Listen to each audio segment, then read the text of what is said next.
What would you do if you discovered that the woman about to receive a harsh prison sentence had secretly saved more American lives than most people could count through missions so classified that even mentioning them could land you in federal prison? Jessica Turner sat quietly in the defendant's chair, her hands folded, looking like any other struggling veteran who had lost her way, until an admiral with enough stars on his uniform to command respect from the president himself burst through those courtroom doors and changed everything forever. Before we jump back in, tell us where you're tuning in from. And if this story touches you, make sure you're subscribed, because tomorrow I've saved something extra special for you. The fluorescent lights in Courtroom 3B of the Brookshire County Superior Court cast harsh shadows across the worn wooden benches, creating an atmosphere that felt more like a processing plant than a hall of justice. The morning sun struggled to penetrate the grimy windows, its rays catching dust particles that danced lazily in the stale air. This was not a place where miracles happened, where justice wore a noble face, or where anyone expected to witness something that would fundamentally change their understanding of heroism and sacrifice. Jessica Turner sat in the defendant's chair with the kind of stillness that spoke of someone who had learned to make herself invisible. At 34 years old, she appeared unremarkable in every way that society typically measures worth. Her brown hair was pulled back in a simple ponytail, showing gray streaks that seemed premature for her age. The cheap black suit she wore, clearly borrowed or purchased from a thrift store, hung loose on her thin frame, giving her the appearance of someone who had been diminished by circumstances beyond her control. Her shoes were scuffed, her briefcase was missing a latch, and everything about her presentation whispered of defeat and resignation. To the casual observer, Jessica Turner looked exactly like what the prosecution had painted her to be, another troubled veteran who couldn't adjust to civilian life, someone who had let alcohol and poor decisions lead her down a path that ended in this courtroom. The charges against her were serious enough to warrant significant prison time: assault with a deadly weapon, destruction of property, and resisting arrest. The incident report painted a picture of a bar fight gone wrong, a woman who had pulled a knife during an altercation and caused thousands of dollars in damage before being subdued by 3 police officers. But appearances, as the packed gallery was about to learn, could be devastatingly deceptive. The courtroom was filled to capacity with the usual mixture of courthouse regulars, curious locals drawn by the morning's docket, and a surprising number of media representatives. Word had spread through Fairmont, Arizona's small legal community that Judge Harold Brennan was planning to make an example of this case. The 62-year-old judge had built his reputation on tough sentences and no-nonsense proceedings, particularly when it came to what he called violent offenders who hide behind their military service. Judge Brennan sat behind his imposing bench like a king, holding court, his black robes making him appear larger and more intimidating than his actual 5'8" frame would suggest. His gray beard was perfectly trimmed, his eyes sharp behind wire-rimmed glasses that he used like weapons, peering over them to deliver withering stares that had intimidated defendants for over 2 decades. He had developed a particular distaste for military veterans who found themselves in his courtroom, viewing their service not as something deserving of consideration, but as an aggravating factor that made their civilian crimes more inexcusable. Military training, he was fond of saying during sentencing, should teach discipline and respect for the law, not provide excuses for violence and disorder. District Attorney Mark Stevenson had positioned himself at the prosecution table with the confidence of a man who had never lost a case this straightforward. At 45, he was ambitious, well-connected, and viewed this trial as another stepping stone toward higher office. His expensive suit and perfect haircut spoke of someone who understood that appearance mattered in politics, and his prosecutorial style reflected a man who knew how to play to cameras and craft sound bites that would resonate with voters. Stevenson had spent the previous week building his case in the media, giving interviews where he spoke about the need to hold veterans accountable for their actions and not allow military service to become a get-out-of-jail-free card. The gallery buzzed with the kind of energy that accompanies a proceeding where everyone believes they know how the story will end. Local reporter Chris Evans sat in the front row, his notebook ready to capture quotes for what he expected would be a routine sentencing story. Behind him, courthouse regulars had claimed their usual spots, drawn by the promise of drama and the opportunity to witness justice being served. Margaret Bell, the court clerk, shuffled papers with the efficiency of someone who had processed thousands of similar cases. To her, Jessica Turner was just another file, another name to be entered into the system and forgotten.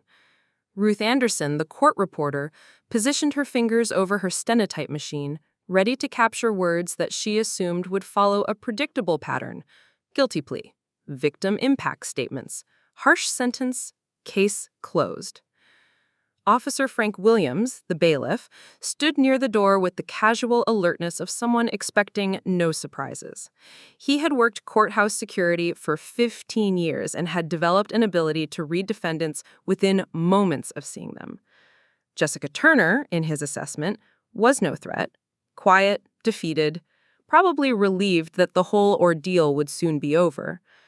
Daniel Park, Jessica's court-appointed defense attorney, sat beside his client with the expression of a man who knew he was about to lose. A recent law school graduate with student loan debt that kept him awake at night, Park had been assigned to Jessica's case 3 weeks earlier.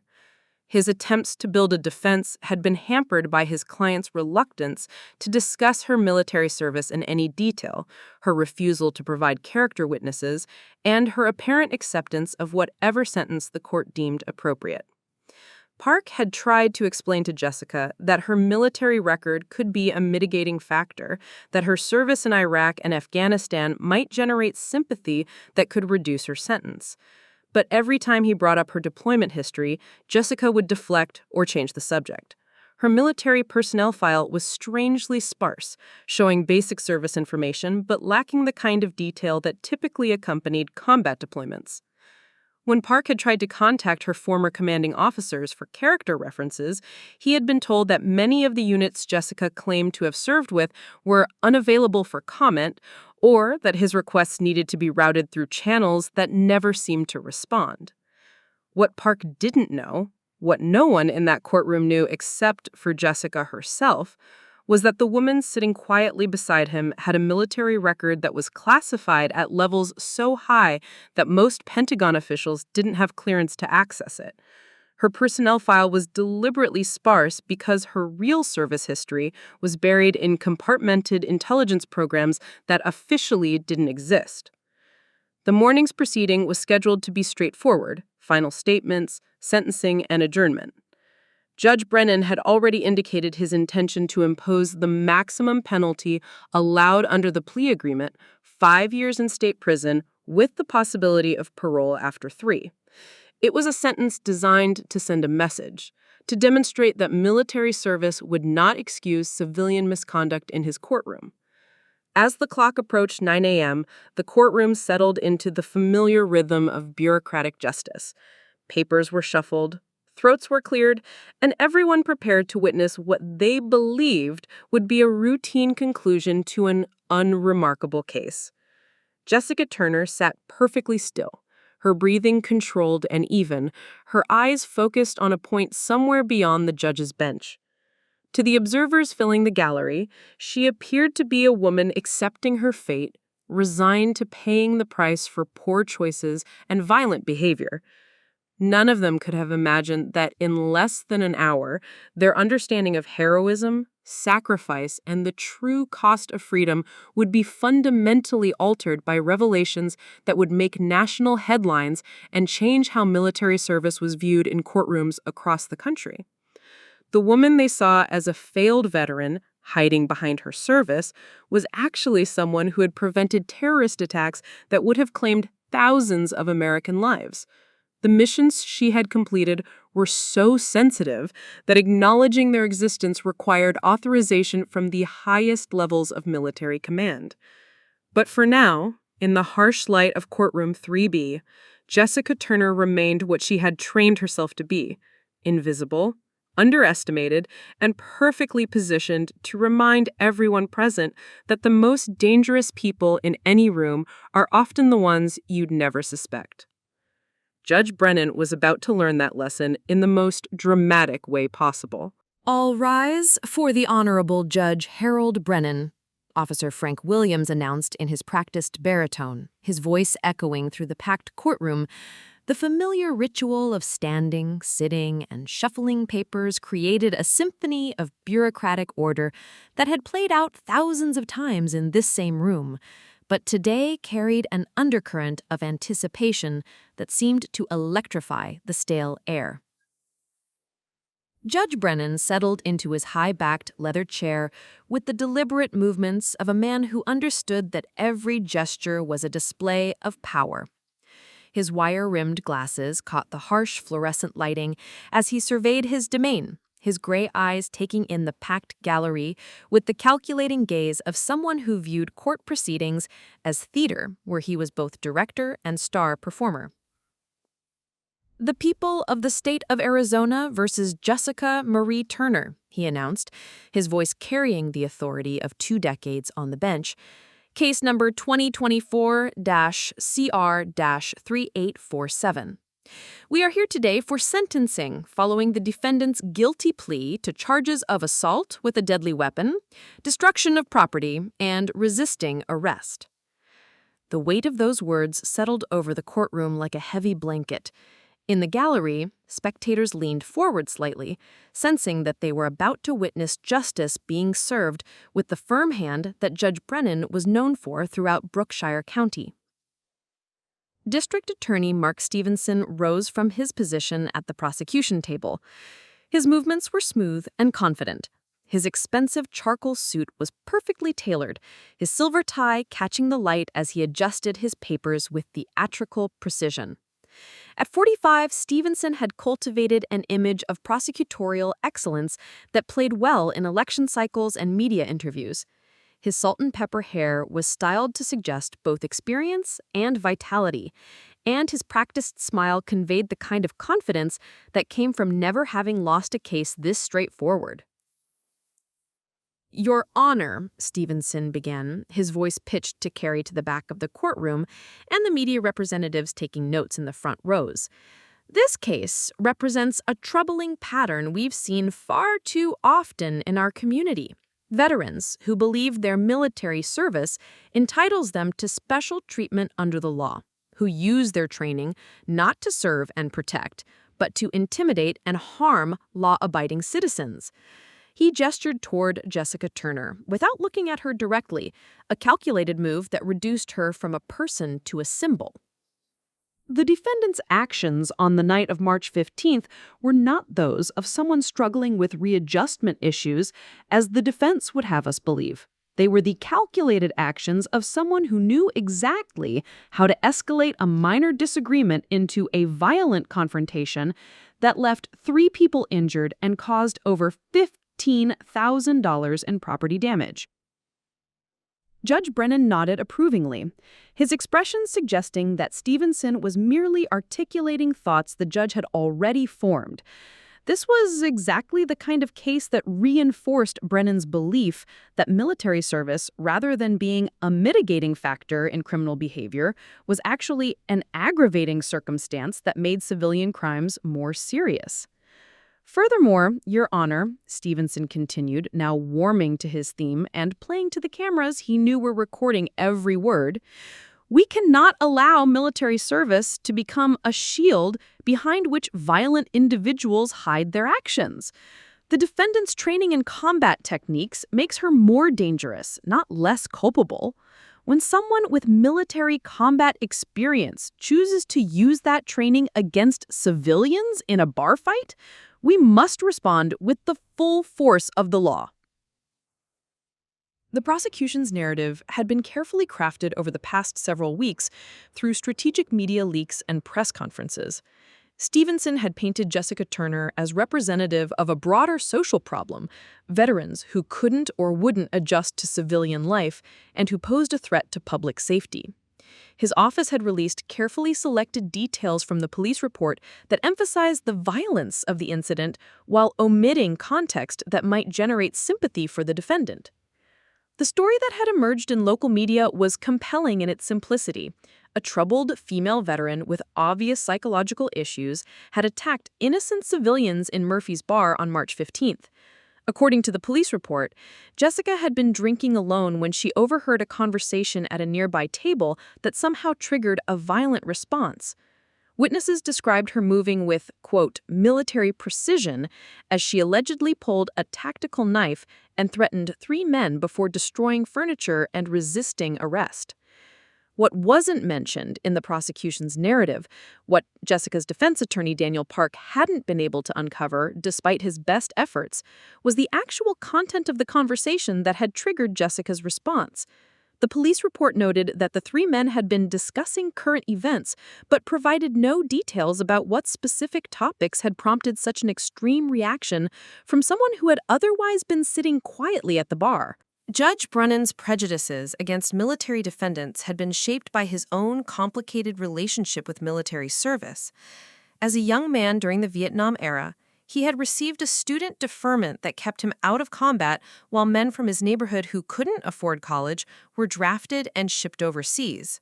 Some came back changed, some didn't come back at all, and Harold Brennan had spent the subsequent decades dealing with a complex mixture of guilt and resentment that manifested as hostility toward veterans who appeared in his courtroom. He had convinced himself that his harsh treatment of military defendants was actually a service to society, a way of ensuring that military training didn't become an excuse for civilian misconduct. In reality, his sentencing patterns revealed a judge who seemed to believe that veterans should be held to a higher standard precisely because of their service, and who viewed any post-service legal troubles as a betrayal of the uniform they had once worn. "The defendant sits before this court today," Judge Brennan interjected, his voice carrying the weight of moral authority, "not as a hero or a victim, but as someone who chose to use military training to terrorize innocent civilians. This court has reviewed the evidence, the witness statements, and the defendant's military record, and I find nothing that justifies or excuses the violence that occurred on March 15th. His reference to Jessica's military record was particularly galling to those who understood the complexities of classified service. The record Judge Brennan had reviewed was deliberately sanitized, showing only basic service information, deployment dates, and discharge status.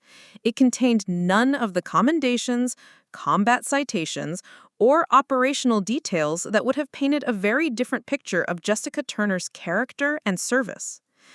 Daniel Park, Jessica's court-appointed defense attorney, sat at the defense table with the expression of a man watching a train wreck in slow motion. His attempts to present character evidence had been systematically thwarted by his client's refusal to discuss her military service in detail and by military bureaucracy that seemed designed to prevent anyone from accessing meaningful information about Jessica's deployments. Park was 28 years old, 2 years out of law school, and drowning in student loan debt that made his court-appointed cases a financial necessity rather than a passionate calling. He was competent but inexperienced, idealistic but overwhelmed, and completely out of his depth when it came to understanding the complexities of military service and the classification systems that govern Jessica's actual record. His previous attempts to contact Jessica's former commanding officers had resulted in a series of frustrating conversations with military personnel who claimed that the units Jessica had served with were either classified, disbanded, or unavailable for comment. When he had pressed for character references from fellow service members, he had been told that such requests needed to be routed through channels that seemed designed to ensure that no useful information would ever reach civilian courts. The result was a defense that relied primarily on general arguments about the challenges faced by combat veterans adjusting to civilian life, arguments that played directly into Judge Brennan's prejudices about veterans using their service as an excuse for poor behavior. In the gallery, the assembled crowd was getting exactly the kind of show they had expected. Local residents who had followed the case through media coverage nodded approvingly as District Attorney Stevenson outlined the prosecution's position. They saw Jessica Turner as confirmation of their suspicions about troubled veterans who couldn't handle civilian life, and they viewed Judge Brennan's harsh stance as exactly the kind of tough justice their community needed. Chris Evans, the reporter from the Fairmont Daily Herald, scribbled notes for what he expected would be a straightforward sentencing story. His editor had suggested the angle. Local judge takes hard line on military misconduct, with a focus on Judge Brennan's reputation for not allowing military service to excuse criminal behavior. The irony was devastating and complete. The people filling that courtroom, convinced they were witnessing justice being served against a violent veteran who had lost her way, had no idea they were actually watching the systematic humiliation of someone who had risked everything to keep them safe. The classified missions Jessica Turner had completed, the terrorist attacks she had prevented, the American lives she had saved, none of it could be discussed, none of it could be used in her defense, none of it existed in the sanitized version of reality that governed civilian courts. As District Attorney Stevenson continued building his case for maximum sentencing, Jessica Turner sat perfectly still, her breathing controlled and even, her expression giving away nothing of the storm that was about to break over that courtroom when Admiral Catherine Ross received word of what was happening to one of the most decorated operators in the history of American Special Operations. The transformation in the courtroom's atmosphere was subtle but unmistakable as District Attorney Stevenson moved from legal arguments into what could only be described as character assassination disguised as prosecution. His voice took on the theatrical quality of a politician addressing voters rather than a lawyer addressing the court, and his gestures became more expansive as he sensed the gallery's approval of his tough stance on military misconduct. Let's examine exactly what happened on the night of March 15th, Stevenson announced, moving away from his table to position himself where the cameras could capture his best angle.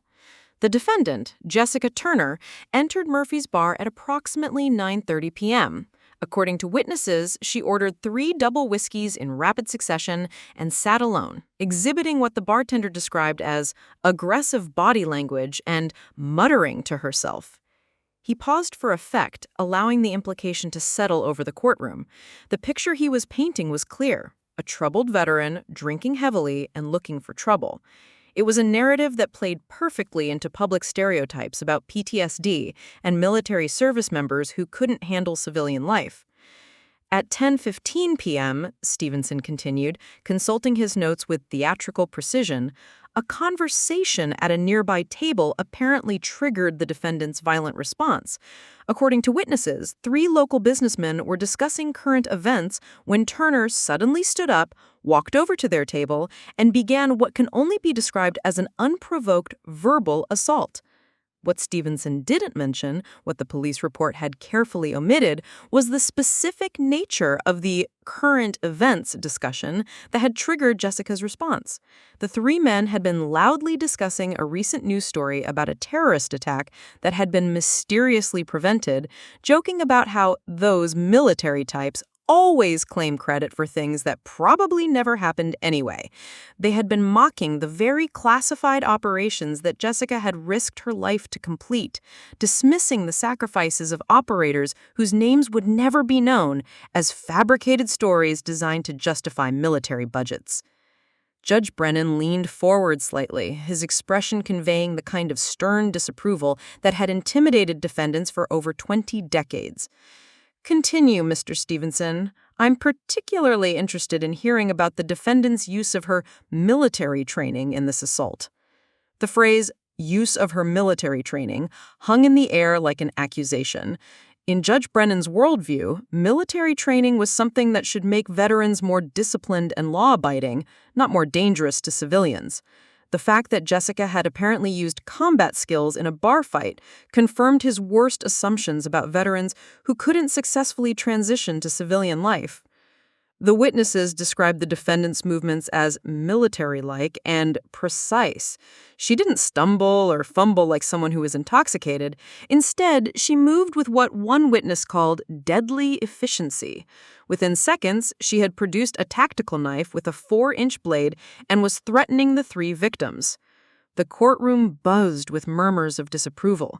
In the gallery, heads shook and whispers were exchanged about the dangers posed by unstable veterans who brought military weapons into civilian establishments. The narrative was working perfectly. Jessica Turner was being transformed from a person with a complex history into a symbol of everything that frightened ordinary citizens about military service members.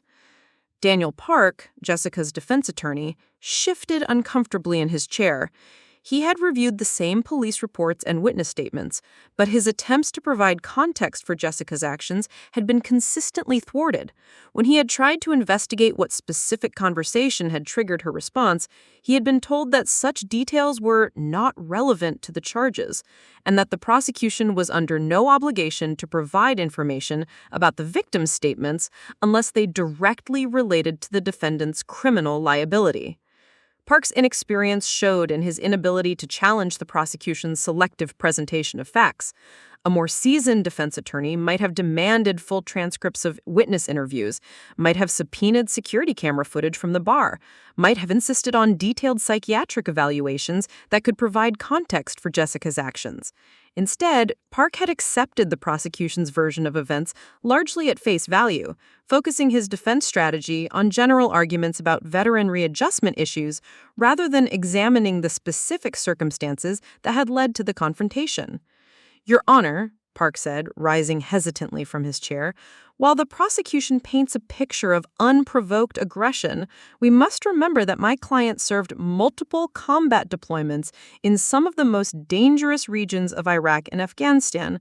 The psychological toll of such service cannot be understated, and—" "Mr. Park," Judge Brennan interrupted, his voice sharp with irritation, "are you seriously suggesting that military service excuses violent criminal behavior? Because if that's your argument, I can save us all some time and move directly to sentencing." The judge's interruption drew approving nods from the gallery. This was exactly what they had come to see, a no-nonsense judge who wouldn't allow military service to become an excuse for criminal behavior. Judge Brennan's reputation for tough sentences and intolerance of what he called sob-story defenses was well established throughout Brookshire County. "No, Your Honor," Park replied quickly, his face flushing with embarrassment. "I'm simply asking the court to consider the context of my client's service when determining an appropriate sentence." "The context I'm interested in, Mr. Park," Judge Brennan said, his voice dripping with condescension, "is the context of 3 innocent civilians being threatened with a deadly weapon by someone who was trained by the United States military to be more dangerous than the average person.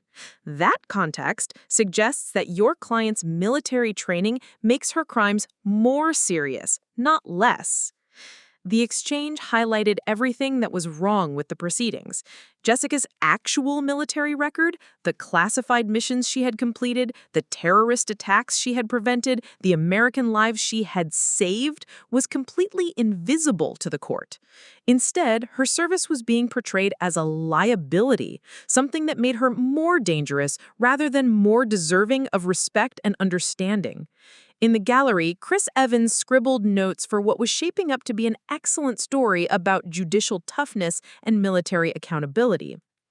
His editor would love the quotes from Judge Brennan about not allowing military service to excuse criminal behavior. The narrative wrote itself. Local judge takes hard line on military misconduct, refuses to accept service as excuse for violence. What Evans and everyone else in that courtroom didn't understand was that they were witnessing the systematic humiliation of someone who had prevented more terrorist attacks than most people could imagine.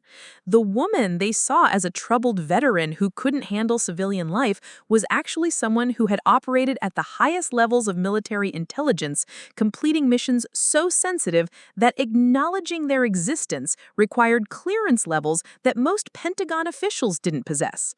District Attorney Stevenson sensed the mood of the room and decided to press his advantage. "Your Honor, the prosecution believes that this case represents an opportunity to send a clear message to the veteran community. Military service, no matter how distinguished, cannot and will not be accepted as justification for violence against civilians. The defendant's actions on March 15th were not those of someone struggling with readjustment issues. They were the calculated actions of someone who chose to use military training to intimidate and harm innocent people." The phrase, "no matter how distinguished," was particularly cruel, given that Stevenson had no idea just how distinguished Jessica's actual service record was. The sanitized personnel file he had reviewed showed basic deployment information and discharge status, but none of the classified operations, commendations, or combat citations that would have painted a very different picture of Jessica Turner's character and contributions to national security. Jessica sat perfectly still throughout the proceedings, her breathing controlled and steady, her expression giving away nothing of what she was thinking or feeling. To the observers in the gallery, she appeared to be someone who had accepted her fate, resigned to paying the price for poor choices and violent behavior. Her silence was interpreted as either guilt or sullen defiance, when in reality it was the disciplined restraint of someone who had been trained to endure far worse than courtroom humiliation. What no one in that courtroom realized was that Jessica's stillness was not the resignation of a defeated woman, but the calm of a professional operator who understood that sometimes the best strategy was to remain invisible until the moment came to act. She had survived situations far more dangerous than a hostile courtroom, and she knew that patience and discipline were often more powerful than immediate response. The systematic underestimation was complete. Everyone in courtroom 3B, from Judge Brennan to the reporters in the gallery, had accepted the prosecution's narrative without question. They saw exactly what they expected to see: a troubled veteran who had lost her way, someone whose military service made her more dangerous rather than more deserving of respect and understanding. None of them could have imagined that they were actually in the presence of someone whose classified missions had prevented attacks that would have made September 11th look like a minor incident. Someone whose sacrifice and skill had saved thousands of American lives in operations so secret that their existence was known to only a handful of people with the highest security clearances in the government. The stage was set for a revelation that would shatter every assumption in that room and remind everyone present that the most dangerous underestimation is the one that mistakes a guardian for a threat. The atmosphere in courtroom 3B had shifted from formal legal proceedings to something resembling a public spectacle, with Judge Brennan and District Attorney Stevenson feeding off each other's energy and the gallery's obvious approval of their harsh treatment of the defendant. What had begun as a routine sentencing hearing was transforming into a masterclass in judicial cruelty, with Jessica Turner serving as the unwilling subject of a lesson about what happened to veterans who dared to bring their problems into civilian society. Judge Brennan leaned back in his high-backed chair, his wire-rimmed glasses catching the harsh fluorescent lighting as he surveyed the packed courtroom with the satisfaction of a man who knew he was delivering exactly the kind of tough justice his constituents expected. The whispers and nods of approval from the gallery only reinforced his conviction that he was handling this case exactly as it should be handled, with firm authority and zero tolerance for military service being used as an excuse for criminal behavior. "Mr. Stevenson," Judge Brennan said, his voice carrying the weight of judicial authority, "I want to ensure that this court has a complete understanding of the defendant's actions on March 15th. You mentioned that she moved with military precision. Please elaborate on what that means for the safety of our community." The judge's request was clearly designed to elicit testimony that would justify the harsh sentence he had already decided to impose. By focusing on Jessica's military training as a danger to civilian safety rather than as evidence of her service and sacrifice, he was turning her greatest strength into her greatest liability in the eyes of the law. Stevenson rose to his feet with barely concealed enthusiasm. This was exactly the kind of opening he had been hoping for, an opportunity to demonstrate his tough stance on military misconduct while positioning himself as a protector of civilian safety. His political instincts told him that this case could become a defining moment in his career, a high-profile example of his willingness to hold even military veterans accountable for their actions. "Your Honor," The witnesses described movements that were unlike anything they had seen in a typical bar altercation. Ms. Sarah Jenkins, who was seated at the bar, stated that the defendant moved like she was in a movie, silent, controlled, and deadly efficient. She didn't stumble or hesitate like someone who was intoxicated. Instead, she approached the victim's table with what can only be described as tactical precision. The prosecution's characterization of Jessica's movements was both accurate and completely misleading. She had indeed moved with precision and control, but not because she was planning an unprovoked attack on innocent civilians. Her training had taught her to assess threats quickly and respond with measured force, skills that had saved countless lives in combat situations. The very abilities that made her effective as a military operator were now being portrayed as evidence of her danger to society. Furthermore, Your Honor, Stevenson continued, warming to his theme and playing to the cameras he knew were recording every word, the defendant's choice of weapon demonstrates clear premeditation. This wasn't a case of someone grabbing a beer bottle in the heat of the moment. The tactical knife she produced was a military-grade weapon, the kind of blade designed for close-quarters combat, not for civilian use. The courtroom buzzed with murmurs of concern and disapproval. In the gallery, ordinary citizens who had never served in the military, who had never faced the life or death decisions that came with combat deployment, shook their heads in disgust at what they perceived as a veteran bringing military violence into their peaceful community. What they didn't understand, what they couldn't understand, was that Jessica's possession of a tactical knife had nothing to do with premeditation or aggressive intent. For someone who had operated in hostile territories, where the difference between life and death often came down to having the right tools available, carrying a quality blade was as natural as carrying car keys. It was a habit born not of paranoia or aggression, but of hard-earned wisdom about the importance of being prepared for threats that most civilians couldn't imagine. Judge Brennan nodded approvingly, his expression conveying the kind of stern moral authority that had made him popular with voters who believed in tough justice and personal accountability. So we have a defendant who not only used her military training to intimidate civilians, but who came to this establishment armed with a military weapon.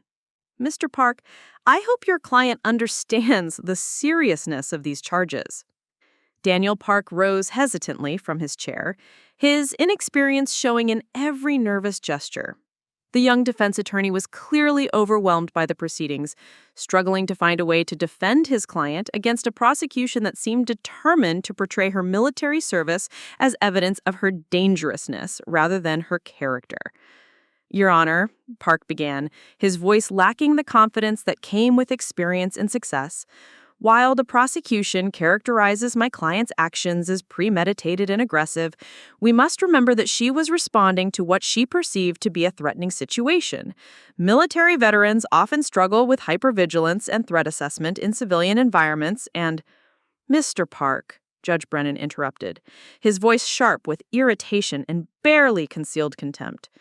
Are you seriously arguing that military service creates some kind of mental defect that excuses violent behavior? Because if that's your position, I think you're doing a disservice to the thousands of veterans who manage to live law-abiding lives without threatening civilians with military weapons. The judge's interruption drew scattered applause from the gallery, a breach of courtroom decorum that would normally result in stern warnings about maintaining proper behavior, but Judge Brennan made no effort to quiet the crowd. Their approval only reinforced his conviction that he was handling this case exactly as it should be handled. Park's face flushed red with embarrassment and frustration. His attempts to provide context for Jessica's actions were being systematically twisted into arguments that seemed to insult military service members rather than defend them. The legal strategies he had learned in law school seemed inadequate for dealing with a judge who appeared to have already made up his mind, and a prosecutor who was more interested in political theater than justice. Your Honor, Park began, his voice lacking the confidence that came with experience and success. "I'm simply asking the court to consider the unique challenges faced by combat veterans as they transition to civilian life." "The unique challenge I'm concerned with, Mr. Park," Judge Brennan said, his voice dripping with sarcasm, "is the challenge of protecting innocent civilians from veterans who think their military service gives them the right to solve problems with violence. Your client's actions on March 15th demonstrate a complete failure to understand that military training is supposed to make people more disciplined, not more dangerous." The systematic humiliation was reaching its peak. Every attempt by the defense to provide context or explanation was being twisted into evidence of Jessica's unfitness for civilian society. Her silence was being interpreted as either guilt or defiant indifference, when in reality, it was the disciplined restraint of someone who understood that sometimes the best strategy was to endure until the right moment came to respond. In the gallery, Chris Evans was scribbling notes furiously, sensing that he was witnessing something that would generate significant media attention. The story was writing itself. A tough judge taking a hard line against military misconduct, refusing to allow service to excuse violence, demonstrating the kind of judicial courage that voters appreciated. His editor would love the dramatic quotes and the clear narrative of accountability and justice. District Attorney Stevenson sensed the moment was right to deliver his closing argument for maximum sentencing. He moved to the center of the courtroom, positioning himself where the cameras could capture his best angle, and prepared to deliver the kind of speech that would be quoted in newspapers and remembered during election cycles. "Your Honor, members of the gallery, we are here today not just to sentence one individual, but to send a clear message about the kind of community we want to live in," Stevenson announced, his voice carrying the weight of moral authority. "We cannot and will not allow military service, no matter how distinguished, to become an excuse for violence against law-abiding citizens." The irony of his words was devastating. He spoke of "no matter how distinguished," while having no idea just how distinguished Jessica's actual service record was. The classified missions she had completed, the terrorist attacks she had prevented, the American lives she had saved, none of it existed in the sanitized version of reality that governed this courtroom. "The defendant sits before us today as a cautionary tale," Stevenson continued, his voice rising with theatrical passion. "A reminder that military training, when not properly channeled through discipline and respect for civilian authority, can make someone more dangerous to society, not less. We owe it to our community to ensure that such violence is met with the full force of the law." The applause from the gallery was spontaneous and sustained, a clear violation of courtroom protocol that Judge Brennan made no effort to suppress.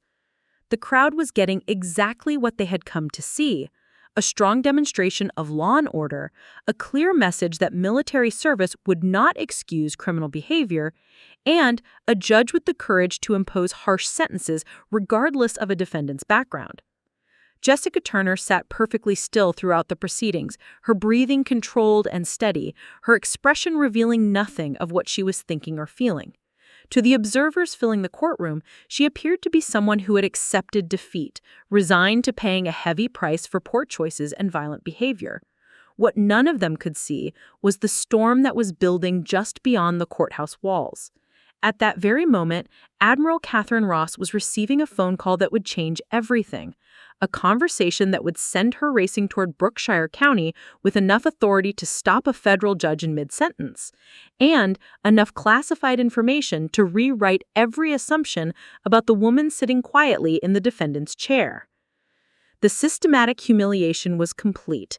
The public spectacle was reaching its climax, and Judge Brennan was preparing to impose a sentence that would satisfy the crowd's justice while advancing District Attorney Stevenson's political career.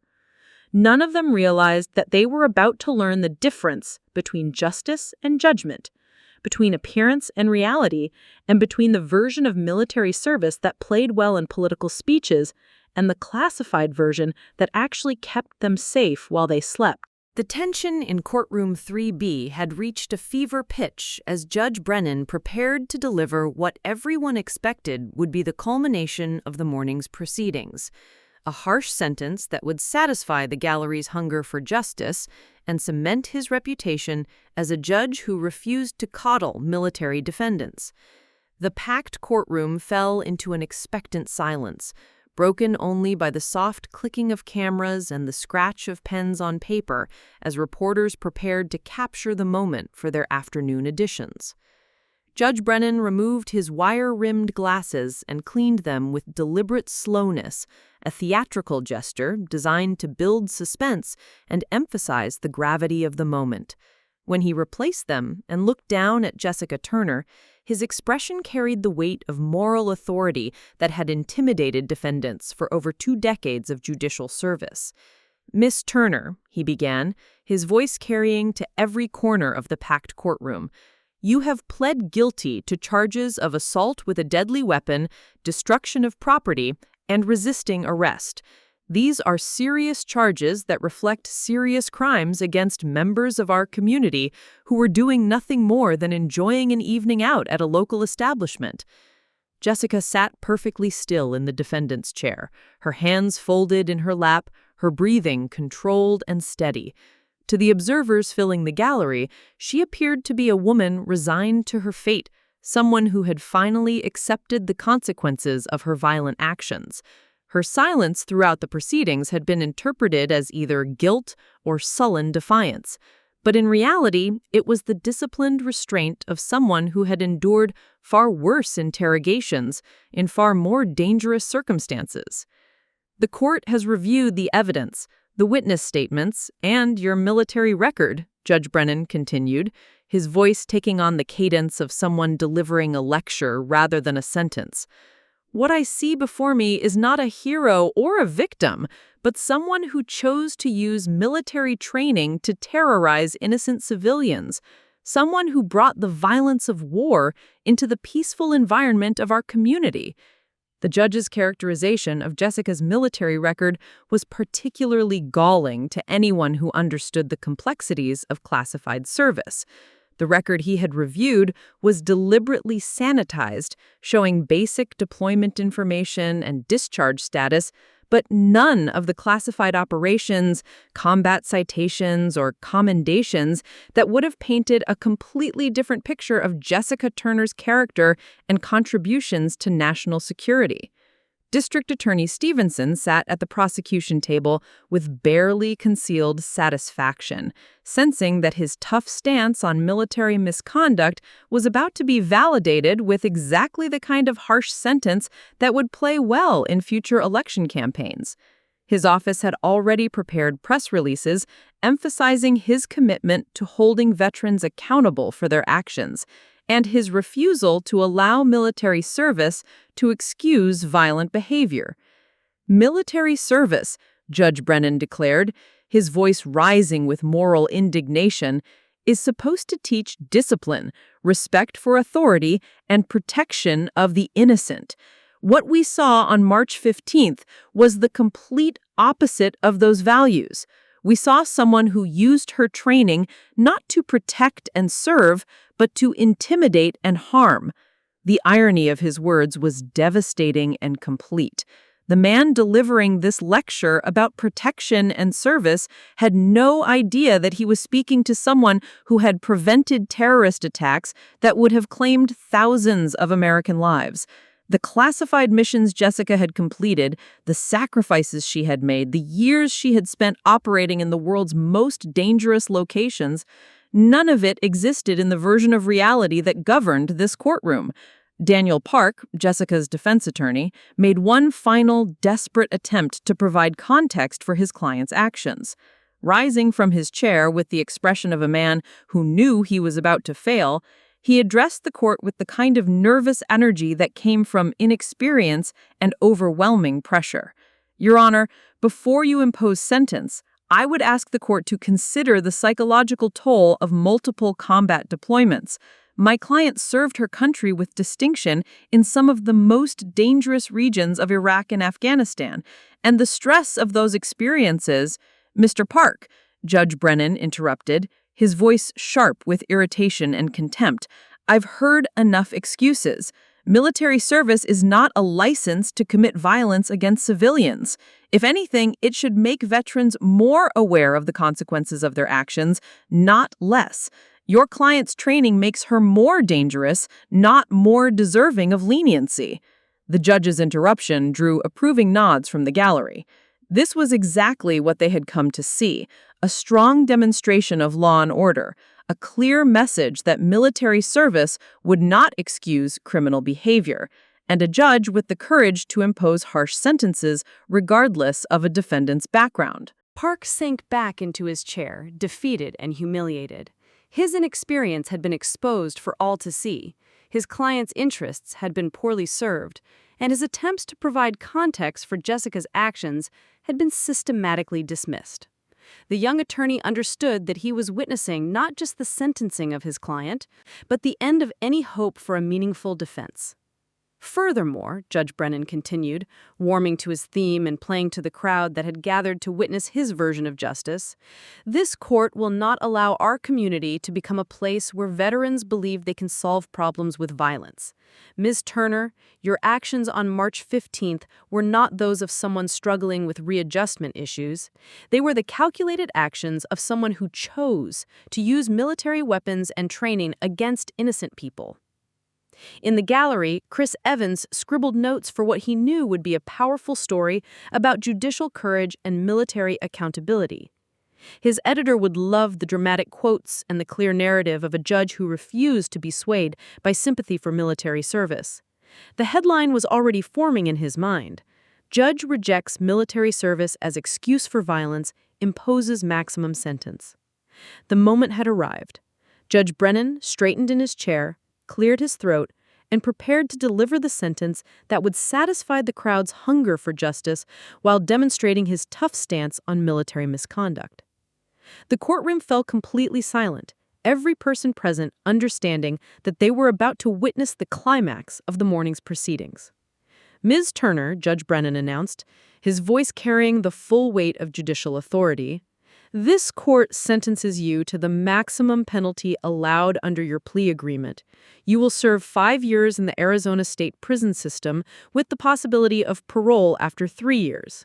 This sentence reflects the seriousness of your crimes and sends a clear message that military service will not excuse violence against innocent civilians." The gallery erupted in applause, a sustained ovation that would have been shocking in any other courtroom, but seemed perfectly appropriate in this theater of public justice. Judge Brennan made no effort to restore order. The crowd's approval was exactly what he had been seeking, validation of his tough stance and confirmation that he had delivered the kind of justice his constituents expected. Jessica Turner received the sentence with the same stoic silence she had maintained throughout the proceedings. Her expression revealed nothing of what she was thinking or feeling, as the weight of 5 years in prison settled over her like a heavy blanket. To the observers celebrating in the gallery, she appeared to be someone who had finally received the punishment she deserved for bringing military violence into their peaceful community. What none of them could see was the storm that was building just beyond the courthouse walls. At that very moment, Admiral Catherine Ross was racing through the streets of Fairmont, Arizona, with enough authority to stop a federal proceeding and enough classified information to completely rewrite every assumption about the woman who had just been sentenced to 5 years in prison for assault with a deadly weapon. The systematic humiliation was complete. The public spectacle had reached its climax, and Judge Brennan was basking in the approval of a gallery that believed they had witnessed justice being served. District Attorney Stevenson was already planning the press conference where he would emphasize his tough stance on military misconduct and his commitment to protecting civilian safety. But in exactly 3 minutes and 47 seconds, the doors of Courtroom 3B would burst open with enough force to rattle the windows, and everyone present would learn the difference between the sanitized version of military service that appeared in personnel files and the classified version that actually kept them safe while they slept. The woman they had just sentenced to 5 years in prison for assault with a deadly weapon was about to be revealed as someone who had prevented terrorist attacks that would have made September 11th look like a minor incident. The missions she had completed were so sensitive that acknowledging their existence required authorization from the highest levels of military command. Judge Brennan was about to learn that the most dangerous mistake a person can make is confusing a guardian with a threat. And the packed gallery was about to discover that sometimes the most important people in any room are the ones you'd never suspect. The breaking point had been reached, the sentence had been delivered, and the stage was set for a revelation that would make national headlines and fundamentally change how military service was viewed in courtrooms across the country. In the sudden silence that followed the judge's pronouncement, Jessica Turner sat perfectly still, her breathing controlled and even, waiting for the moment that she knew was coming, the moment when her carefully maintained cover would be blown and the classified world she had inhabited for over a decade would collide with the civilian justice system in the most dramatic way possible. The sound came first, a distant rumble that seemed to shake the very foundations of the courthouse, growing louder with each passing second until it became unmistakably recognizable as the roar of multiple military vehicles moving at high speed through the quiet streets of Fairmont, Arizona. The packed gallery of Courtroom 3B began to murmur nervously as the sound grew closer, their celebration of Jessica Turner's harsh sentence suddenly interrupted by something that sounded like a military convoy approaching their small-town courthouse. Judge Brennan had just opened his mouth to deliver his closing remarks about the importance of holding veterans accountable when the massive oak doors of his courtroom exploded inward with enough force to rattle the windows and send the bailiff stumbling backward in shock. The silence that followed was deafening, broken only by the echo of those doors slamming against the walls and the sharp intake of breath from 200 people who suddenly understood they were witnessing something far beyond their experience. Admiral Catherine Ross strode through that doorway like a force of nature, her dress blues immaculate, despite the obvious haste of her journey, the 4 stars on her shoulders catching the harsh fluorescent lighting and throwing it back in sharp, brilliant flashes that seemed to illuminate the entire courtroom. At 55, she carried herself with the absolute authority of someone who had commanded naval operations in the world's most dangerous waters. Someone who was accustomed to making life-and-death decisions that affected thousands of people and millions of dollars in military assets. Behind her came a procession that would have been impressive at the Pentagon, let alone in a small-town courthouse in Arizona. Captain Jennifer Walsh, her aide-de-camp, moved with the precise efficiency of someone who had coordinated classified briefings for the Joint Chiefs of Staff. Lieutenant Tyler Green carried a briefcase that bore the kind of security markings that most people had only seen in movies. 2 Marine Guards in dress blues flanked the group, their presence making it clear that this was not a social visit or a routine military courtesy call.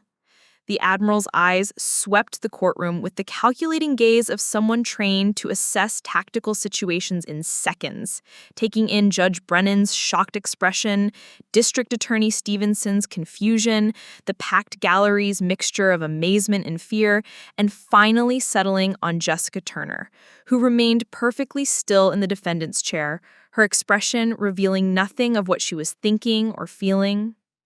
I am Admiral Catherine Ross, United States Navy, Pacific Fleet Command, the Admiral announced, her voice carrying the kind of absolute authority that could cut through battlefield chaos or the confusion of a courtroom that had suddenly been transformed into something none of its occupants had ever experienced.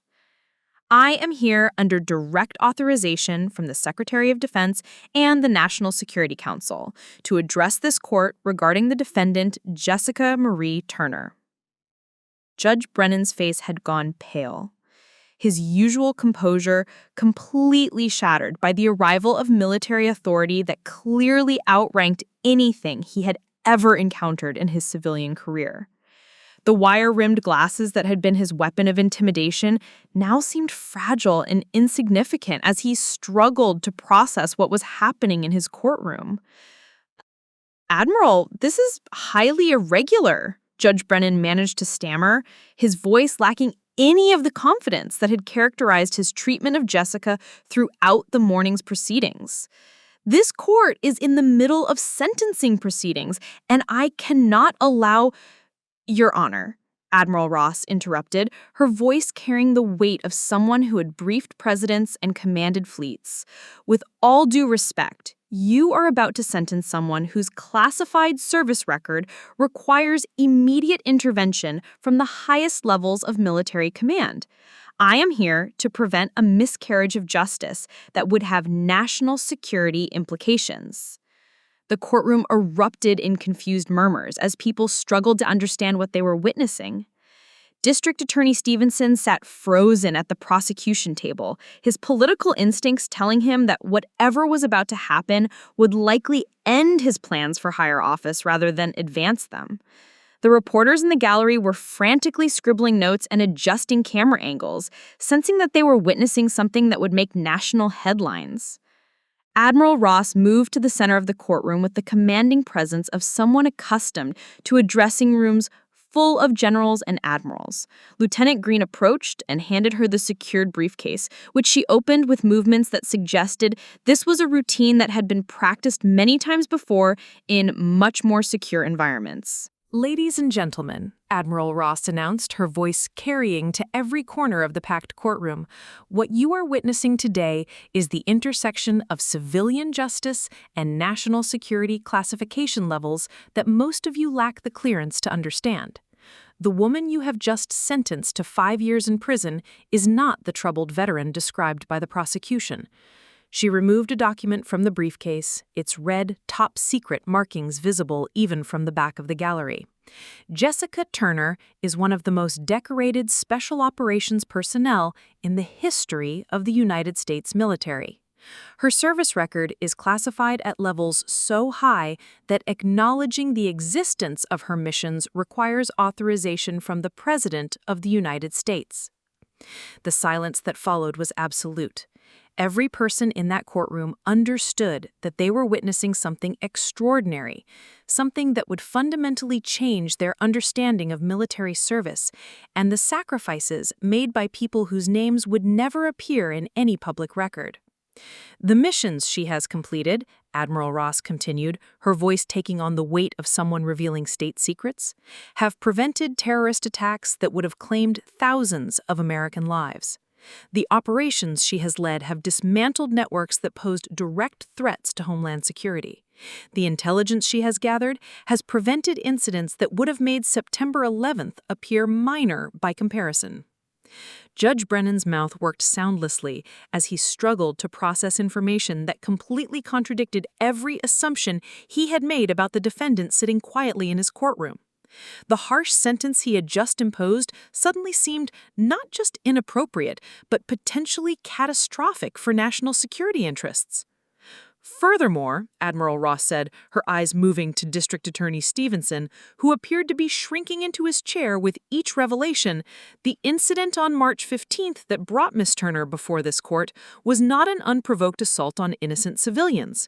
It was a controlled response to a situation that posed a direct threat to classified operations and national security." The Admiral gestured to Captain Walsh, who approached with another document. The 3 men Miss Turner confronted that evening were not local businessmen discussing current events, as characterized by the prosecution. They were foreign intelligence operatives conducting surveillance on Miss Turner as part of an effort to identify and eliminate American Special Operations personnel. The courtroom erupted in gasps and confused murmurs as people struggled to understand that what they had assumed was a simple bar fight was actually something far more complex and dangerous. The narrative that had been carefully constructed by the prosecution was crumbling with each word from the Admiral. Miss Turner's response that evening, Admiral Ross continued, prevented the compromise of ongoing operations and quite possibly saved the lives of other American service members whose identities would have been exposed through the intelligence network these operatives represented. Jessica Turner remained perfectly still throughout the Admiral's revelations, her expression giving away nothing of what she was thinking or feeling. To the observers in the gallery, she still appeared to be the same quiet woman who had accepted a 5-year prison sentence just minutes earlier, but now that acceptance seemed less like resignation and more like the disciplined restraint of someone who understood that patience was often the most powerful weapon. District Attorney Stevenson found his voice, though it came out as barely more than a whisper. "Admiral, if what you're saying is true, then why wasn't this information provided to the court during the proceedings? Why was the prosecution allowed to—" "Mr. Stevenson," Admiral Ross replied, her voice carrying a note of steel. "The information I am sharing with you today is classified at levels that require presidential authorization to declassify. The fact that I am here, that I am revealing even this much, should tell you exactly how serious the situation has become." The transformation in the courtroom was complete and stunning. Where there had been celebration of harsh justice served, there was now shocked silence as people began to understand that they had witnessed not the sentencing of a troubled veteran, but the systematic humiliation of someone who had risked everything to keep them safe. Admiral Ross looked directly at Judge Brennan, her expression conveying the kind of authority that transcended civilian judicial power. "Your Honor, I am here to request the immediate vacation of the sentence imposed on Miss Turner and the dismissal of all charges against her. The interests of national security require that this matter be handled through appropriate military channels." The revelation was complete. The power dynamic in the courtroom had been completely reversed, and everyone present was beginning to understand that they had been witnessing something far more significant than a routine criminal sentencing. The woman they had dismissed as a troubled veteran was being revealed as a guardian whose sacrifices had kept them safe from threats they couldn't imagine. The transformation in Courtroom 3B was so complete and stunning that it seemed to alter the very physics of the space. Where moments before Judge Brennan had commanded absolute authority from his elevated bench, he now appeared diminished and uncertain, his wire-rimmed glasses trembling slightly as he struggled to process information that completely contradicted every assumption he had made about military service and the woman sitting in his defendant's chair. Admiral Ross moved with the commanding presence of someone who had briefed presidents in coordinated operations that affected global security, her 4 stars reflecting the harsh fluorescent lighting as she positioned herself where everyone in the packed courtroom could see and hear her clearly. The briefcase that Lieutenant Green had provided was now open on the defense table, revealing documents marked with classification levels that most of the people in that room had never seen outside of movies. "Ladies and gentlemen," Admiral Ross announced, her voice carrying the weight of absolute authority, "I am about to share information that has been classified at the highest levels of our government for over a decade. The fact that I am authorized to reveal these details should indicate the gravity of the situation we are addressing today." She removed another document from the briefcase, this one bearing so many classification markings that the actual text was barely visible beneath the red stamps and security notations. In 2019, intelligence agencies identified a network of sleeper cells operating throughout the southwestern United States. These cells were planning coordinated attacks on civilian targets during the 4th of July holiday weekend, attacks that would have claimed an estimated 12,000 American lives. The courtroom fell into the kind of silence that accompanies revelations too large for immediate comprehension. District Attorney Stevenson sat frozen at the prosecution table, his face pale as he began to understand that his tough stance on military misconduct had just collided with national security realities he had never imagined. The operation to neutralize these cells required someone with unique qualifications, Admiral Ross continued, her eyes moving briefly to Jessica Turner, who remained perfectly still in the defendant's chair. Someone who could operate independently, blend into civilian environments, and make split-second decisions that could mean the difference between successful prevention and catastrophic loss of life. Judge Brennan found his voice, though it came out as barely more than a whisper. "Admiral, are you saying that Miss Turner was involved in preventing these attacks?" "Your Honor," Admiral Ross replied, her tone carrying a note of respect but also unmistakable authority. "I am saying that Miss Turner single-handedly dismantled 6 terrorist cells across 3 states in a 72-hour period. She prevented the largest coordinated domestic terrorist attack in American history, and she did it while maintaining cover so deep that even her handlers weren't certain of her exact location or methods." The impact of these words on the courtroom was immediate and profound.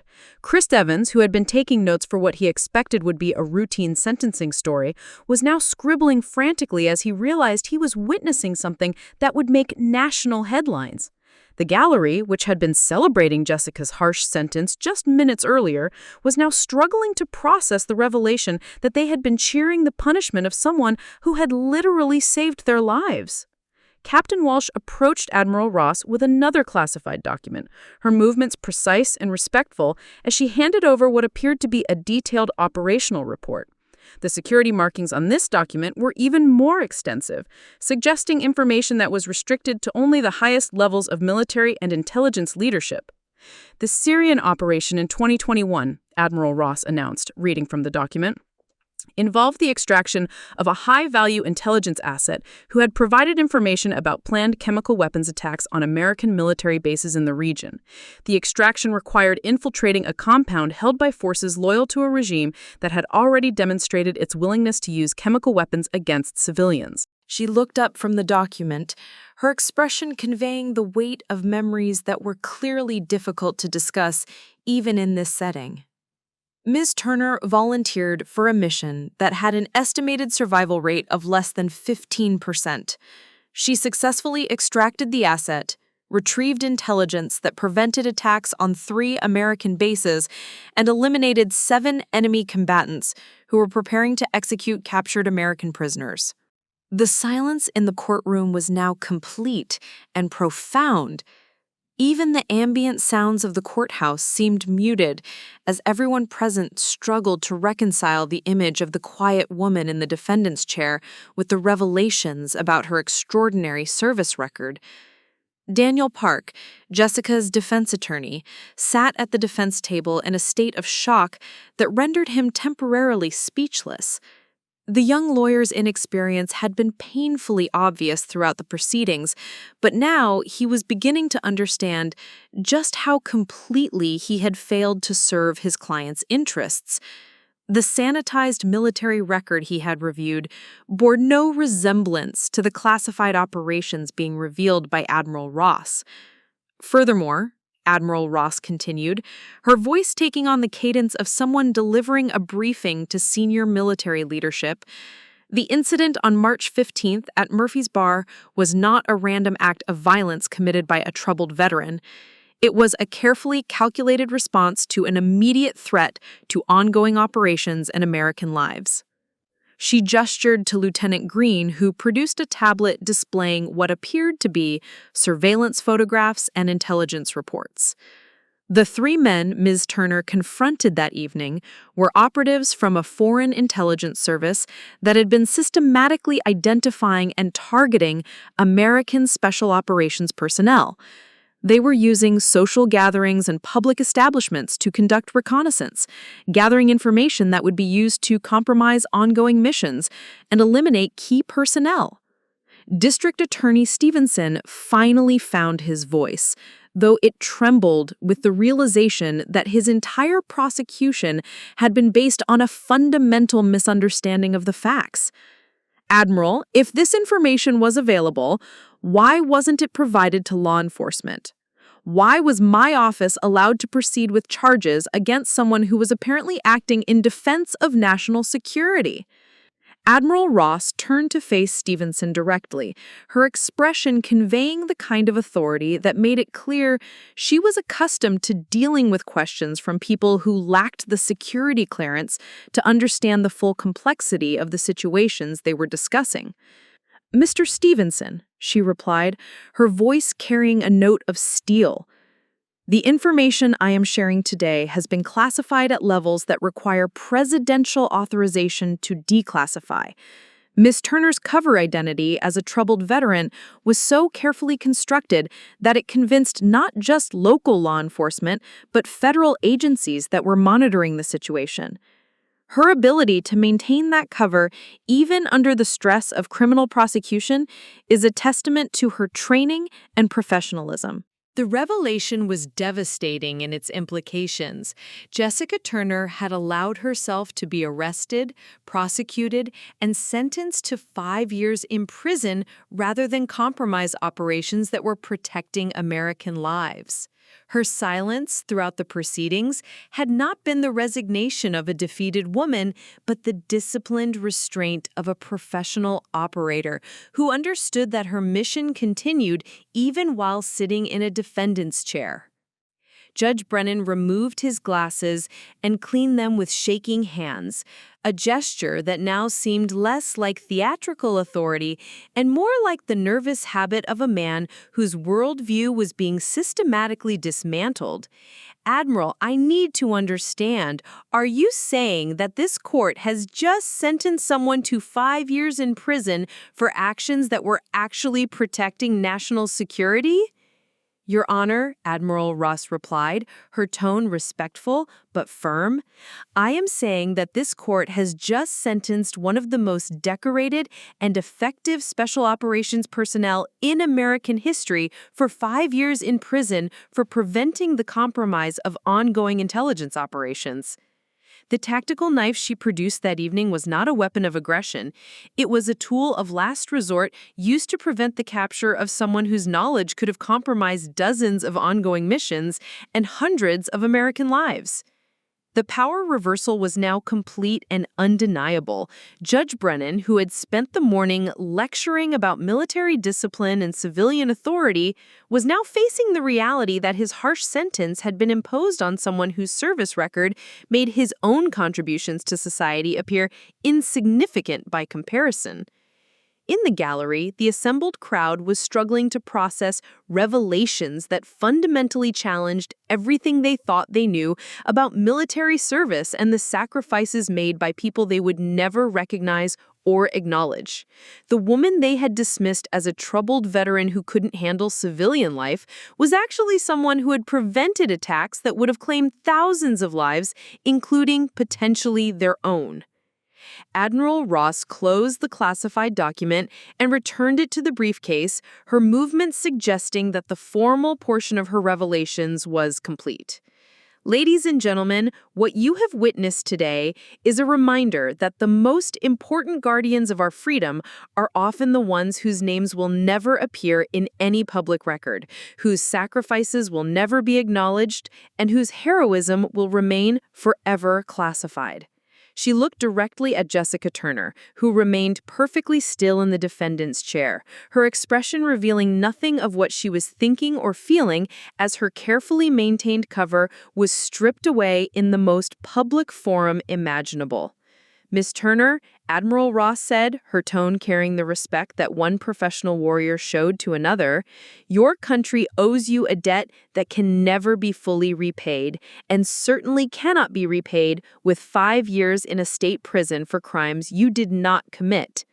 The truth was now fully unveiled, the power dynamic completely reversed, and everyone in that courtroom was beginning to understand that they had witnessed not justice, but a profound miscarriage of justice that would have sent one of America's most valuable assets to prison for protecting the very people who had celebrated her punishment. Admiral Ross stood in the center of courtroom 3B with the commanding presence of someone who understood that this moment would define not just Jessica Turner's immediate future, but potentially reshape how military service was viewed and respected throughout the civilian justice system. The packed gallery sat in stunned silence, their earlier celebration of harsh justice now replaced by a growing awareness that they had witnessed something far more complex and troubling than they could have imagined. Ladies and gentlemen, Admiral Ross began, her voice carrying the weight of someone who had spent decades in service to her country, What you have witnessed today is not just a miscarriage of justice, but a failure of understanding that reflects a broader problem in how our society views and treats the men and women who serve in classified operations. She moved toward the gallery, her 4 stars catching the harsh fluorescent lighting as she addressed the assembled crowd with the same authority she would use when briefing senior military leadership. Every person in this courtroom made assumptions about Jessica Turner based on her appearance, her silence, and a sanitized version of her military record that revealed nothing of her actual service or sacrifices. Judge Brennan sat behind his bench looking smaller and more uncertain than anyone in that courtroom had ever seen him. The man who had spent the morning lecturing about military discipline and civilian authority was now facing the reality that his prejudices had nearly resulted in the imprisonment of someone whose service record made his own contributions to society appear insignificant by comparison. "Your Honor," Admiral Ross said, turning to address Judge Brennan directly, "with all due respect, your comments this morning about military service teaching discipline and respect for authority reveal a fundamental misunderstanding of what modern military service actually entails, particularly for personnel who operate at the classified levels where Ms. Turner has spent her career." The Admiral's words carried the weight of education rather than accusation, but their impact was devastating nonetheless. Military service in special operations does not create people who blindly follow authority. It creates people who are trained to make split-second decisions in situations where the wrong choice can cost American lives. Ms. Turner's actions on March 15th were not those of someone who couldn't control her temper. They were the calculated responses of someone trained to recognize and neutralize threats to national security. District Attorney Stevenson had gone pale as the implications of the Admiral's revelations continued to unfold. His political ambitions, which had been built on a tough stance against military misconduct, were crumbling as he realized that his prosecution had been based on a complete misunderstanding of the facts. The press releases his office had prepared about holding veterans accountable would now need to be replaced with explanations about how his office had nearly sent a decorated hero to prison. "Mr. Stevenson," Admiral Ross said, her tone respectful but firm, "your characterization of Ms. Turner's military training as making her more dangerous to civilians reveals a troubling misunderstanding of how modern military service actually entails, particularly for personnel who operate at the classified levels where Ms. Turner has spent her career." The Admiral's words gestured towards Jessica Turner, who remained perfectly still in the defendant's chair, her expression revealing nothing of what she was thinking or feeling as her carefully maintained cover was systematically dismantled in the most public forum possible. Ms. Turner's silence throughout these proceedings was not the resignation of a defeated woman or the sullen defiance of someone unwilling to accept responsibility for her actions, Admiral Ross explained. It was the disciplined restraint of a professional operator who understood that her mission continued even while sitting in a defendant's chair, even while being sentenced to 5 years in prison for crimes she did not commit. The education was continuing, but now it was expanding beyond the specific details of Jessica's case to address broader issues about how society viewed and treated military veterans, particularly those who had served in classified operations that could never be publicly acknowledged. The tactical knife that the prosecution characterized as evidence of premeditation was not a weapon of aggression. For someone who has operated in hostile territories where survival often depends on having the right tools available, carrying quality equipment is not paranoia, it is the wisdom that comes from understanding that threats can emerge without warning in environments that appear completely safe. She moved closer to the gallery, ensuring that every person present could see and hear her clearly. The precision movements that witnesses described as military-like and deadly efficient were not the actions of someone looking for trouble. They were the unconscious responses of someone trained to assess and neutralize threats while minimizing collateral damage and avoiding unnecessary casualties.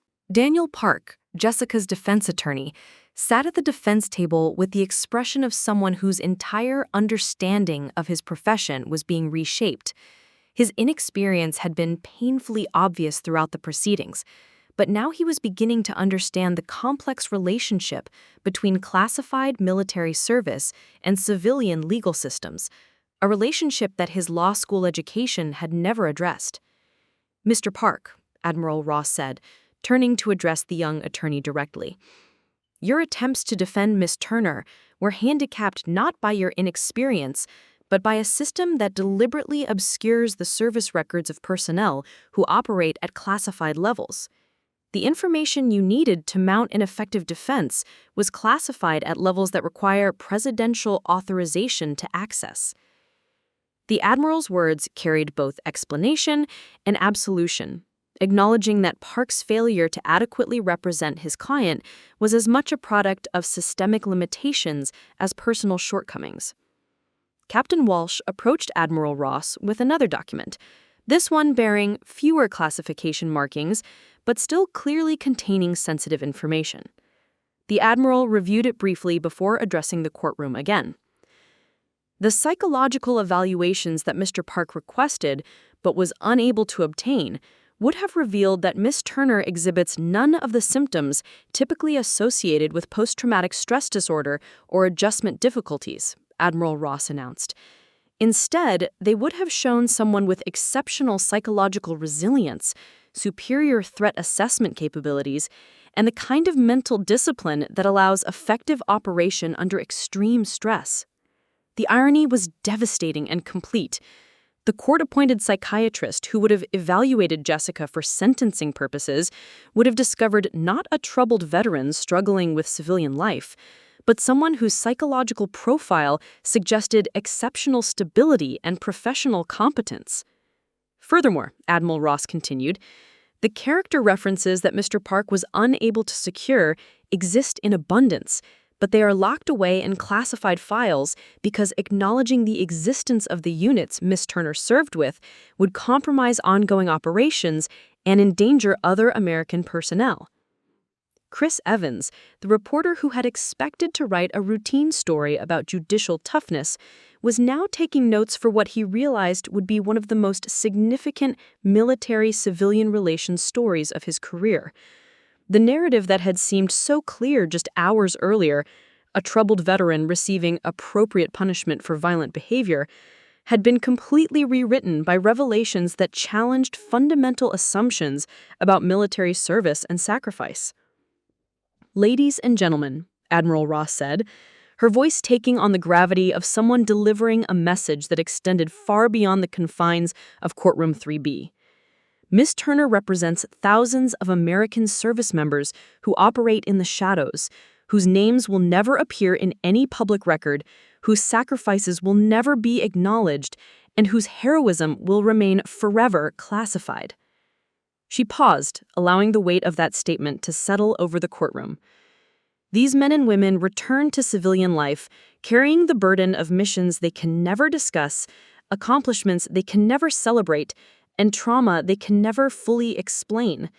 They deserve our respect, our understanding, and our protection, not our suspicion and prejudice.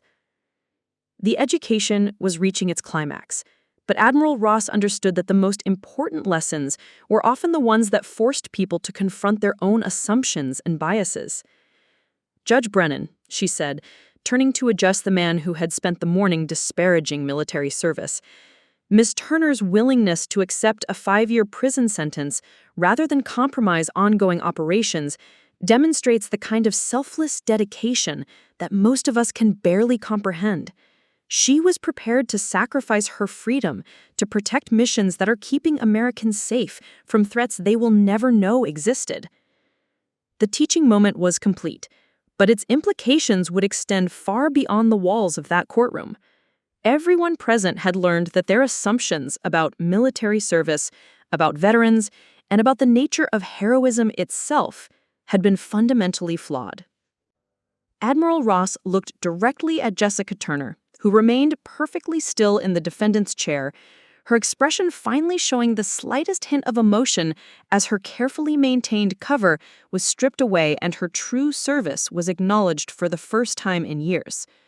"Miss Turner," Admiral Ross said, her voice carrying the respect that one professional warrior showed to another, "you have served your country with distinction in ways that most Americans will never understand or appreciate. You have prevented attacks that would have claimed thousands of lives, and you have done so while accepting that your sacrifices would never be publicly acknowledged. The moment hung in the air like a bridge between the woman Jessica Turner had pretended to be and the hero she actually was, between the version of military service that played well in political speeches and the classified version that actually kept people safe while they slept. The silence that followed Admiral Ross's final words was profound and transformative, broken only by the sound of Judge Brennan slowly removing his wire-rimmed glasses and setting them on his bench with hands that trembled slightly.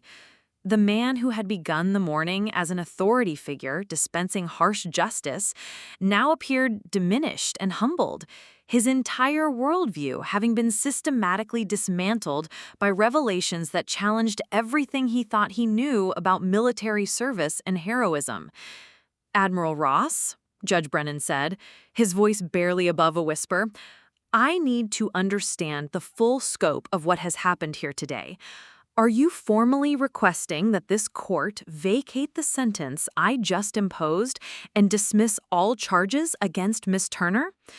The judge's question carried the weight of someone who understood that his answer would determine not just Jessica Turner's immediate future, but his own legacy as a jurist. The harsh sentence he had imposed just minutes earlier now seemed not just inappropriate, but potentially catastrophic for both national security and his own reputation. "Your Honor," Admiral Ross replied, her voice carrying the authority of someone who had coordinated operations affecting global security, "I am here under direct authorization from the Secretary of Defense to request the immediate dismissal of all charges against Miss Turner. Furthermore, I am authorized to inform this court that continued prosecution of this case would compromise ongoing operations and potentially endanger American personnel in the field." The transformation in the courtroom was immediate and electric. District Attorney Stevenson, who had spent the morning building a case for maximum sentencing, now sat at the prosecution table with the expression of a man whose political career was crumbling in real time. His tough stance on military misconduct, which had been designed to appeal to voters who believed in law and order, was now revealed as a profound misunderstanding of the complexities of classified military service and heroism. "Your Honor," Stevenson said, rising from his chair with movements that seemed uncertain and defeated, "in light of the information provided by Admiral Ross, the state of Arizona moves to dismiss all charges against the defendant. The prosecution acknowledges that our case was based on incomplete information and that continued proceedings would not serve the interests of justice." The words came out stilted and formal, the language of someone trying to salvage what remained of his reputation while acknowledging a mistake of epic proportions. Stevenson's admission represented more than just the dismissal of criminal charges. It was the acknowledgement that his entire prosecution had been built on assumptions and prejudices that had nearly resulted in the imprisonment of someone who had devoted her life to protecting American civilians. Judge Brennan straightened in his chair, his movements suggesting someone who understood that this moment would define his judicial legacy. "Miss Turner," he said, his voice carrying a note of respect that had been completely absent from his earlier treatment of the defendant, "this court hereby vacates the sentence previously imposed and dismisses all charges against you with prejudice. I want to express my sincere apologies for the treatment you have received in this courtroom today." The judge's apology was unprecedented in the experience of everyone present. Harold Brennan was known throughout Brookshire County for his stern demeanor and unwillingness to admit error, but the revelations about Jessica Turner's service had humbled him in ways that 2 decades of judicial authority had never accomplished. Furthermore, Judge Brennan continued, his voice growing stronger as he found his footing in this extraordinary situation, Miss Turner's service to this country represents the highest ideals of military service and personal sacrifice. Her willingness to accept prosecution and imprisonment rather than compromise ongoing operations demonstrates a level of dedication that this court can only acknowledge with the deepest respect and gratitude. The words hung in the air like a formal recognition of heroism, transforming the atmosphere in the courtroom from one of judgment and punishment to one of acknowledgement and respect. The gallery, which had celebrated Jessica's harsh sentence just an hour ago, now sat in stunned silence as they began to understand the magnitude of the injustice they had witnessed. Daniel Park, Jessica's court-appointed defense attorney, rose from his chair with the expression of someone whose understanding of his profession had been fundamentally altered. The young lawyer's inexperience had been painfully obvious throughout the proceedings, but now he was beginning to grasp the complex relationship between classified military service and civilian legal systems. "Your Honor," Park said, his voice carrying a note of humility that reflected his new understanding of how completely he had failed to serve his client's interests. "I was operating without access to information that would have completely changed the nature of this case, and I apologize to my client for not serving her interests more effectively." Park's admission was both professional and personal, acknowledging that his failure to adequately represent Jessica had been as much a product of systemic limitations as personal shortcomings.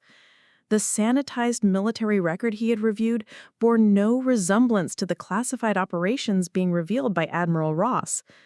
Admiral Ross moved toward Jessica Turner, who remained seated in the defendant's chair with the same stoic composure she had maintained throughout the proceedings. For the first time since entering the courtroom, Jessica's expression showed the slightest hint of emotion as her carefully maintained cover was stripped away and her true service was acknowledged in the most public forum possible. "Miss Turner," Admiral Ross said, her voice carrying the respect that one professional warrior showed to another, "you are hereby released from all civilian legal obligations related to this case. Your country owes you a debt that cannot be repaid, and certainly cannot be repaid with imprisonment for crimes you did not commit." Jessica Turner rose slowly from the defendant's chair, her movements precise and controlled despite the emotional weight of the moment. For over a decade, she had operated in the shadows, completing missions that could never be acknowledged, making sacrifices that would never be publicly recognized. Now, in this small-town courthouse in Arizona, her service was being revealed and honored in a way that she had never expected and certainly never sought. "Thank you, Admiral," Jessica said, her voice steady despite the magnitude of what had just occurred. These were the first words she had spoken in the courtroom beyond her initial plea, and they carried the weight of someone who understood that her carefully constructed cover identity was gone forever. The transformation in the courtroom was complete and irreversible. Chris Evans, the reporter who had expected to write a routine story about judicial toughness, was now taking notes for what he realized would be one of the most significant military-civilian relations stories of his career. The narrative that had seemed so clear just hours earlier had been completely rewritten by revelations that challenged fundamental assumptions about military service and sacrifice. In the gallery, ordinary citizens who had celebrated Jessica's harsh sentence were now struggling to process their own complicity in the systematic humiliation of someone who had literally saved their lives. The woman they had dismissed as a troubled veteran who couldn't handle civilian life was actually someone whose classified missions had prevented attacks that would have claimed thousands of American lives. Margaret Bell, the court clerk who had processed Jessica's case as just another routine file, was now understanding that she had been handling the legal proceedings against one of the most decorated special operations personnel in American history. The routine paperwork that filled her days had suddenly become part of a story that would be remembered and studied for years to come. Officer Frank Williams, the bailiff who had assessed Jessica as no threat when she entered the courtroom, was now realizing that his ability to read defendants had been completely inadequate when faced with someone trained to be invisible and underestimated. The quiet woman who had accepted handcuffs without resistance was actually more dangerous than anyone else who had ever sat in that defendant's chair. Dangerous to America's enemies, not to American civilians. "Ladies and gentlemen," Admiral Ross announced, addressing the packed gallery with the same authority she had used throughout her revelations, "what you have witnessed today should serve as a reminder that the most important guardians of our freedom are often the ones whose names will never appear in any public record, whose sacrifices will never be acknowledged, and whose heroism will remain forever classified." She paused, allowing the weight of that statement to settle over the courtroom. Miss Turner's service represents thousands of American military personnel who operate in the shadows, protecting us from threats we will never know existed. They deserve our respect, our understanding, and our protection, not our suspicion and prejudice. The redemption was complete, but its implications extended far beyond the dismissal of criminal charges.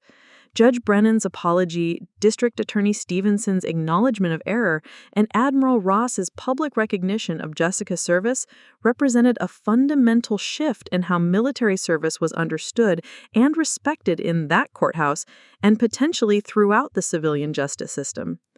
Jessica Turner stood in the center of Courtroom 3B, no longer hidden behind the cover identity of a troubled veteran, but revealed as the decorated hero she had always been.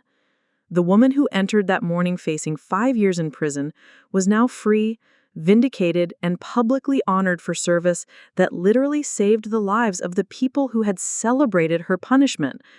The transformation was complete, the redemption was absolute, and everyone present understood that they had witnessed something that would change how they thought about military service, heroism, and the price of freedom for the rest of their lives. 6 months after the events in Courtroom 3B that would become known throughout the legal and military communities as the Turner Revelation, the ripple effects of that extraordinary morning continued to reshape how veterans were treated in courtrooms across the country. The video footage of Admiral Ross's dramatic intervention had been viewed over 50 million times, becoming required viewing at law schools, judicial training programs, and military academies as an example of how assumptions and prejudices could lead to profound injustices. Judge Harold Brennan sat in his chambers on a crisp December morning, reviewing a case file that would have been routine just months earlier.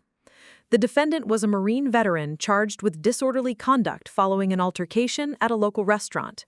Before the Turner case, Brennan would have approached such proceedings with his typical stern demeanor and predetermined notions about veterans who couldn't handle civilian life. Now, he found himself asking different questions and considering possibilities he had never previously imagined. The transformation in Brennan's judicial philosophy had been both dramatic and genuine. He had spent weeks after the Turner Revelation studying military classification systems, reviewing his past decisions involving veteran defendants, and consulting with military legal experts about the complexities of classified service. His recognition that he had nearly sent a decorated hero to prison for protecting national security had fundamentally altered his understanding of justice and his responsibilities as a jurist. "Your Honor," the young prosecutor said, presenting what she clearly expected would be a straightforward case, "the defendant created a disturbance at Romano's restaurant, shouting at other customers and refusing to leave when asked by management. The charges are appropriate for someone who cannot control their behavior in public settings."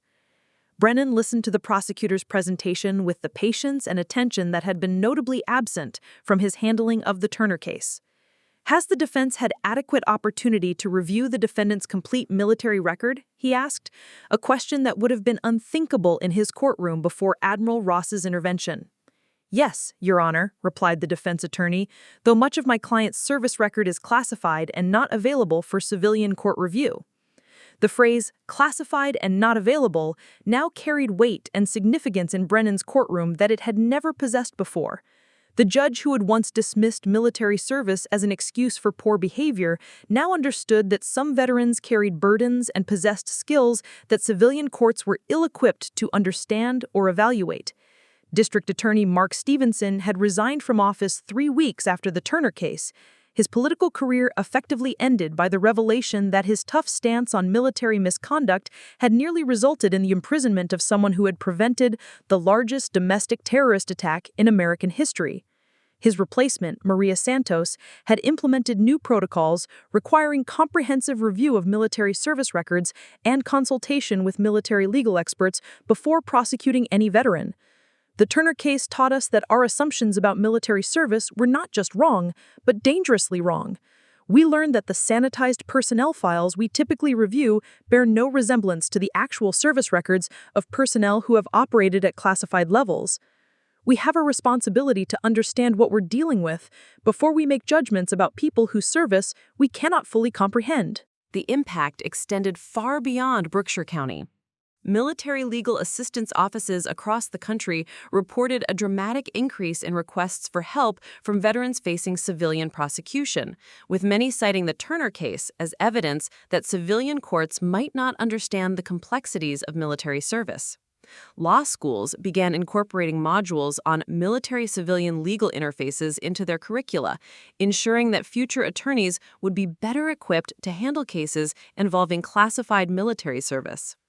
Jessica Turner herself had returned to active duty, her cover identity permanently compromised, but her value to national security undiminished.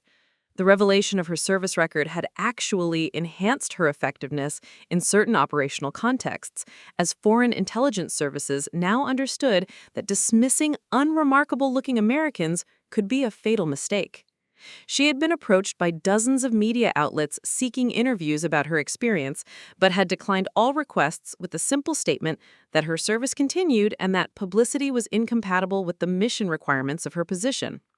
The woman who had accepted 5 years in prison to protect ongoing operations was not about to compromise those same operations for fame or recognition. Admiral Ross had been promoted to chair of the Joint Chiefs of Staff. Her handling of the Turner situation cited as evidence of her ability to navigate complex intersections between military operations and civilian institutions. In her first address to the combined service academies, she had spoken directly about the lessons learned from that morning in Arizona. The Turner case reminds us that our most valuable assets are often our most invisible ones, Admiral Ross had told the assembled cadets and midshipmen. The men and women who serve in classified operations return to civilian life carrying burdens they cannot discuss and accomplishments they cannot celebrate. As military leaders, we have a responsibility to ensure that their sacrifices are protected even when they cannot be acknowledged. Daniel Park, the court-appointed defense attorney whose inexperience had been so painfully obvious during the Turner proceedings, had dedicated himself to understanding the complexities of representing veterans in civilian courts. He had established a pro bono practice specializing in veteran legal issues and had become a recognized expert on the intersection of classified military service and civilian justice systems. The Turner case taught me that competent legal representation requires understanding not just the law, but the unique circumstances and challenges faced by people who have served in ways that most civilians cannot comprehend, Park explained to a gathering of defense attorneys. We have a responsibility to dig deeper, ask better questions, and challenge our own assumptions about what military service actually entails. The courthouse itself had been transformed by the events of that extraordinary morning. A plaque had been installed in the lobby, reading, "In recognition of all veterans whose service cannot be publicly acknowledged and whose sacrifices protect freedoms we often take for granted, we see you now." The inscription had been suggested by Margaret Bell, the court clerk who had processed Jessica's case as routine paperwork and now understood that she had been handling one of the most significant military-civilian legal cases in American history. Chris Evans, the reporter who had expected to write a routine sentencing story, had won a Pulitzer Prize for his coverage of the Turner case and its broader implications for how society viewed and treated military veterans. His follow-up articles had exposed similar cases across the country where veterans with classified military service records had been inadequately represented or inappropriately sentenced because civilian courts lacked understanding of their actual military experience. The Turner story represents thousands of untold stories about veterans whose service cannot be publicly acknowledged. Evans had written in his award-winning series, these men and women return to civilian life carrying the weight of missions that officially never happened, accomplishments that cannot be celebrated, and trauma that cannot be fully explained. They deserve our respect, our understanding, and our protection, not our suspicion and prejudice. The ripple effects continued to spread through institutions far removed from that Arizona courtroom. Police departments implemented new training protocols for handling incidents involving veterans, recognizing that apparent overreactions might actually be calculated responses to threats that untrained personnel couldn't recognize. Mental health professionals developed new approaches for treating veterans whose service history was too classified to discuss in traditional therapeutic settings. Military recruitment offices reported increased interest from young people who had been inspired by Jessica Turner's story, though most applicants had no understanding of the actual requirements and sacrifices involved in classified operations.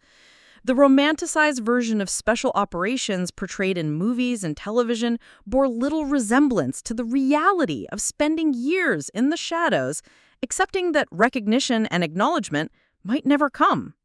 Most significantly, the Turner case had sparked a national conversation about the hidden costs of national security and the sacrifices made by people whose names would never appear in any public record. Jessica Turner had become a symbol, not just of military heroism, but of the broader principle that the most important guardians of freedom are often the ones society is least likely to recognize or acknowledge. The woman who had entered courtroom 3B facing 5 years in prison for assault with a deadly weapon had inadvertently become the catalyst for a fundamental shift in how American society understood and respected military service. Her willingness to accept imprisonment rather than compromise ongoing operations had demonstrated a level of dedication that forced everyone who witnessed it to reconsider their assumptions about veterans, heroism, and the true price of freedom. The lasting impact was not just institutional, but personal. Every person who had been present in that courtroom carried with them a new understanding of the complexity and sacrifice involved in keeping America safe.